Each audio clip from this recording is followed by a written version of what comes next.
السلام علیکم ورحمۃ اللہ وبرکاتہ۔ آج ہم گناہوں کو دھو ڈالنے والے اعمال قرآن کی نظر میں دیکھیں گے کہ وہ کون سے اعمال ہیں جو ہمارے گناہوں کو دھو ڈالتے ہیں اور ہمارے گناہوں کو ختم کر دیتے ہیں۔ حدیث مبارکہ کے ساتھ ساتھ قرآن حکیم میں بھی جا بجا ایسی آیات بکھری پڑی ہیں جن میں اللہ رب العزت نے ایسے اعمال کی جانب بندوں کو دعوت دی ہے جن پر عمل پیرا ہونے سے نہ صرف گناہ دھل جاتے ہیں بلکہ بندہ اللہ کی نظر میں وہ مقام پا لیتا ہے جہاں اللہ کی رضا اور رحمت اسے جنت کی طرف لے چلتی ہے۔ یہاں ان کا ہم مختصر طور پر حوالہ پیش کریں گے جس کے بارے میں آج ہم پڑھیں گے تقویٰ کہ تقویٰ کیا چیز ہے۔ اللہ تعالیٰ کے اوامر نواہی یعنی جن کاموں کے اللہ تعالیٰ نے کرنے کا حکم دیا ہے وہ کام کرنا اور جن کاموں سے منع کیا ہے ان کو نہ کرنا تقویٰ کے معنی میں آتا ہے، یعنی کہ انسان ایسے کاموں سے بچا رہے جو اللہ کی ناراضگی اور عذاب کا سبب بنتے ہیں، اور جن کاموں کو اللہ تعالیٰ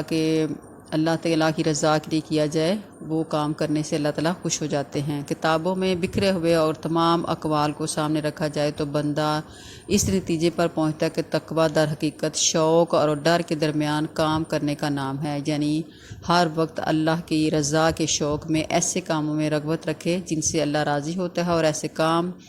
جن سے اللہ ناراض ہوتا ہے ان سے بچا رہے اور ان سے ڈرتا رہے کہ میں ان میں کوئی ایسے کام نہ کیے جائیں،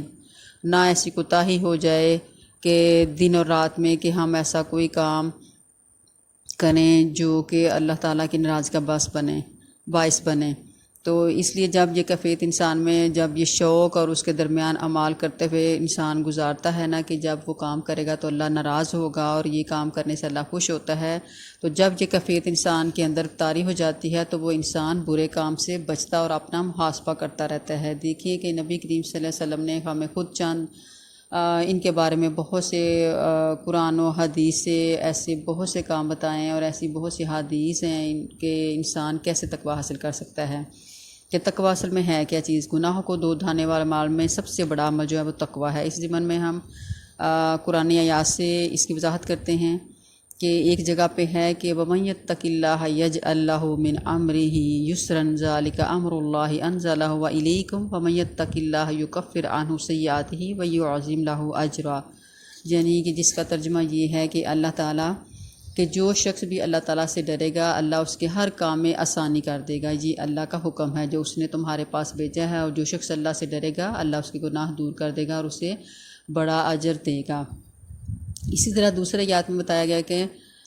یا ایھا الذین آمنوا اتقوا اللہ وقولوا قولا سدیدا یصلح لکم اعمالکم ویغفر لکم ذنوبکم ومن یتق اللہ ورسولہ فقد فاز فوزا عظیما، کہ اے ایمان والو اللہ سے ڈرو، ایسی بات کہو جو محکم یعنی سیدھی اور سچی ہو، اللہ تمہارے اعمال کی اصلاح کرے گا اور تمہارے گناہوں کو معاف کر دے گا، اور جس شخص نے اللہ اور اس کے رسول صلی اللہ علیہ وسلم کی اطاعت کی اس نے بڑی کامیابی حاصل کی۔ تو ان آیات میں گناہوں کی معافی کے علاوہ تقویٰ کی برکات سے اعمال کے درست ہو جانے کا بھی ذکر ہے، اور یہ بھی بتایا گیا ہے کہ تقویٰ در حقیقت اللہ اور اس کے رسول کی اطاعت سے پیدا ہوتا ہے۔ ذرا غور کیا جائے تو ان آیات میں اللہ تعالیٰ نے تقویٰ اختیار کرنے سے گناہوں کو دھو دینے کا بھی ذکر ہے، تو اس کے ساتھ ساتھ تقویٰ کی برکات سے مزید جو دنیاوی اور آخروی فائدہ حاصل ہوتے ہیں ان کا بھی ذکر ہے، مثلا یہ کہ اجر و ثواب کا بڑھ جانا، یہ اس لیے کہ تقویٰ عبادت کی روح ہے، اسی سے عبادات میں خشوع خضوع اور معاملات میں راست بازی آتی ہے، نتیجتاً اجر و ثواب بڑھ جاتا ہے۔ تقویٰ سے نیکی کے کاموں میں آسانی پیدا ہو جاتی ہے کہ تقویٰ سے بندے میں ایک خاص روحانیت آ جاتی ہے اور جو شیطانی اعمال سے نفرت پیدا کر کے اسے نیکی کے قریب کر دیتی ہے، اور جب بندہ نیکی کے قریب ہو جاتا ہے تو در حقیقت رب کی طرف بڑھتا ہے اور اللہ تعالیٰ اس پر معاملات جو ہیں وہ آسان فرما دیتے ہیں۔ بندے کے اعمال درست ہو جاتے ہیں کہ جب بندے کے دل میں ٹیڑھا پن ہو تو وہ کئی جگہ ٹھوکر کھاتا اور غلط کاموں کی طرف بڑھتا ہے، لیکن جب اللہ کا اس کے دل میں خوف اور ڈر پیدا ہو جاتا ہے تب وہ برے اعمال کی جانب بڑھتا ہوا لرزتا ہے، رک جاتا ہے کہ میں اگر ایسا غلط کام کیا تو اس کا دل لرز جاتا ہے اللہ کے ڈر سے، خوف سے اور عذاب سے۔ اس کے علاوہ بندے کو دنیاوی فائدے بھی ہوتے ہیں کہ روزی میں اللہ تعالیٰ فراوانی اور کثرت سے اس کو رزق میں اضافہ ہو جاتا ہے۔ اللہ تعالیٰ فرماتے ہیں وَمَن يَتَّقِ اللَّهَ يَجْعَل لَّهُ مَخْرَجًا وَيَرْزُقْهُ مِنْ حَيْثُ لَا يَحْتَسِبُ، کہ جو کوئی اللہ سے ڈرتا ہے اللہ اس کے لیے ہر مصیبت سے نکلنے کی راہ بتا دیتے ہیں اور اس کو وہاں سے رزق دیتے ہیں جہاں سے اس کا گمان بھی نہیں ہوتا۔ تو اس لیے ہمیں اللہ تعالیٰ نے اس کے بارے میں ایک اور جگہ پہ بھی میں اس کی آیت کے بارے میں وضاحت کرتی ہوں کہ اگر بستیوں والوں پہ ایک جگہ پہ ہے اس کا، جس کا میں ترجمہ بیان کرنے لگی ہوں، کہ اللہ تعالیٰ اگر بستی والے ایمان لاتے اور تقوی اختیار کرتے تو ہم ان پر آسمان اور زمین کی برکتوں کے علاوہ برکتوں کے دروازے کھول دیتے، مگر انہوں نے ہمیں جھٹلایا تو ہم نے ان کے کاموں کی سزا میں انہیں پکڑ لیا۔ یہاں فرد واحد کی بات نہیں بلکہ تمام ملک اور شہر کی بات ہو رہی ہے، کہ جہاں پہ بھی اللہ تعالیٰ کی نافرمانی ہوتی ہے تو اللہ تعالیٰ پوری قوم کو اس کے عذاب میں مبتلا کر دیتا ہے۔ کہ جیسے آج کل ہمارے ملک میں حالات پیدا ہو رہے ہیں کہ وہ کیا ہے کہ ہم تقویٰ سے دور ہیں، اللہ سے ڈر نہیں رہے،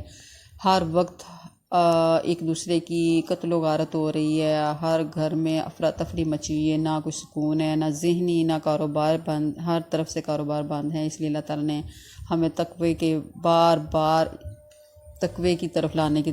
ترغیب دی ہے۔ اسی طرح نبی کریم صلی اللہ علیہ وسلم نے بھی فرمایا کہ حضرت ابو ہریرہ رضی اللہ تعالیٰ عنہ سے روایت ہے کہ نبی کریم صلی اللہ علیہ وسلم نے فرمایا کہ ایک دوسرے پر حسد نہ کرو، ایک دوسرے کے مقابلے میں ارادہ خرید کے بغیر بولی نہ لگاؤ، ایک دوسرے پر دشمنی نہ کرو، ایک دوسرے سے قطع تعلقی نہ کرو، تم میں سے کوئی اپنے بھائی کی خرید و فروخت پر مزید یعنی بی پر بی نہ کرے، اور اللہ کے بندو بھائی بھائی بن جاؤ، مسلمان کا بھائی ہے، نہ اس پر ظلم کرتا ہے، نہ اس کی مدد چھوڑتا ہے، اور نہ اسے حقیر جانتا ہے، اور اپنے سینے کی طرف 3 مرتبہ اشارہ کرتے ہوئے تقوی اشارہ کیا اور فرمایا کہ تقوی یہاں ہے، اور آدمی کو برا ہونے کے لیے اتنا ہی کافی ہے کہ وہ اپنے مسلمان بھائی کو حقیر جانے۔ مسلمان کی ہر چیز مسلمان پر حرام ہے، اس کا خون، اس کا مال اور اس کی عزت، یہ سب چیزیں۔ اس لیے مذکورہ والا قرآن و حدیث سے پتہ چلا کہ تقوی اور در حقیقت یہ سینے کی صفائی کا نام ہے۔ سینہ ہی ایسی برتن ہے جس میں علم و حکمت کا نور جگمگاتا ہے، اور سینہ ہی وہ ظرف ہے جو گندا ہو جائے تو انسانیت سے گر جاتا ہے۔ اللہ تعالی ہمیں تقوی اختیار کرنے کی توفیق عطا فرمائے، ہمارے دلوں سے بغض و حسد کو دور کرے، اور اس کو ملک و قوم کے حال پر رحم فرمائے۔ السلام علیکم ورحمۃ اللہ وبرکاتہ۔